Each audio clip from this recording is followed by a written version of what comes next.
బెంగుళూరులో జరిగిన సంఘటన చాలా భయమేస్తుంది. ఈ మధ్యకాలంలో ఏదైనా గానీ ఫ్యామిలీ గొడవలున్నా, లేతే హస్బెండ్, వైఫ్‌కి ప్రాబ్లమ్స్ ఉన్నా ముందు పిల్లల జోలికెళ్ళి పిల్లల్ని చంపేయడం ఎక్కువైపోయింది. అవునా కాదా? అలాగే బెంగుళూరులో మహిళ పేరు చెప్పడం గానీ, ఆ పాప పేరు చెప్పడం నాకిష్టం లేదు. హస్బెండ్ జాబ్ చేస్తారు. ఆఫీస్‌కి వెళ్ళారు. ఈవిడ గత కొంతకాలంగా నా కూతురు ఎలా చదువుతుందో, ఎలా బతుకుతుందో, ఎలా చదువుతుందో ఇక రోజు అదే మాట్లాడుతూ ఉంటుందట ఆవిడ. ఇంకా అస్తమాను కూతురు చదువు గురించి తప్ప రెండో టాపిక్ ఉండదట. నా కూతురు అందరి పిల్లలు బాగా చదివేస్తున్నారు, అందరూ ముందుకెళ్ళిపోతున్నారు. ఇది చదువుతుందా చదవదా, చదువుతుందా చదవదా. ఇట్లాంటి మానసిక పరిస్థితి గనక ఎక్కువగా మాట్లాడుతున్నా, లేతే చెప్పిన మాటే 10 సార్లు చెప్తున్నా, ఒక్కొక్కసారి తీసుకెళ్ళి కౌన్సిలింగ్‌లన్నా ఇప్పించండి. లేకపోతే అలాంటి హాస్పిటల్స్ ఉంటే ట్రీట్మెంట్ అన్నా ఇప్పించండి దయచేసి. అంతేకాకుండా వాళ్ళు ఎక్కువ పిల్లల్ని వాళ్ళకి కొంచెం దూరంగా పెడితే మంచిది. ఆవిడ వెంటనే ఏం చేసింది, కూతుర్ని శుభ్రంగా చంపేసి ఆవిడ ఉరేసుకుంది. భర్త ఇంటికి రాంగానే చూసాడు. ఏంటి తలుపులు తీసున్నాయి, దగ్గరికేస్తున్నాయని.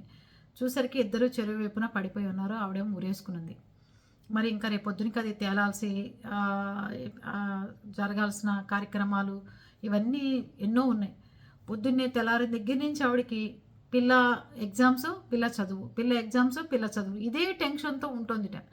అసలు చదువుల గురించి ఇంత ఒత్తిడి పడుతున్నారు పేరెంట్స్ అంటే నాకు ఆశ్చర్యం కలుగుతోంది. ప్లీజ్ అండి, పిల్లలు చచ్చిపోయి మీరు చచ్చిపోయిన తర్వాత భవిష్యత్తు ఏముంటుంది? పిల్లలు బతికుంటేనే కదా భవిష్యత్తు అనేది. వాళ్ళు చదవగలిగేది కూడా. అంటే చదువు వచ్చిన వాడే మనుషులు జీవితంలో బతకాలా? ఉద్యోగాలు, సద్యోగాలు ఉన్నవాళ్ళే మనుషులు పైకి రావాలా? వాళ్ళకే ప్రాణాలు ఉండాలా? చదువు లేని వాళ్ళందరూ చచ్చిపోవాలా? ఏంటి పద్ధతి? అంటే మార్కులు ఎక్కువ వస్తే వాడేమన్నా గొప్పవాడా? బాగా సెటిల్ అవుతాడా? మనం చూసాం. ఎక్కడో స్టేట్ ర్యాంక్ వచ్చిన వాడు స్విగ్గీలోనే ఎక్కడో చదువు చేసుకుంటూ బతుకుతున్నాడని.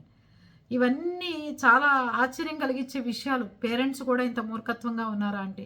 ప్లీజ్ అండి, మానసిక సమస్యలుంటే హాస్పిటల్‌కెళ్ళండి, ట్రీట్మెంట్ తీసుకోండి, కౌన్సెలింగులు తీసుకోండి.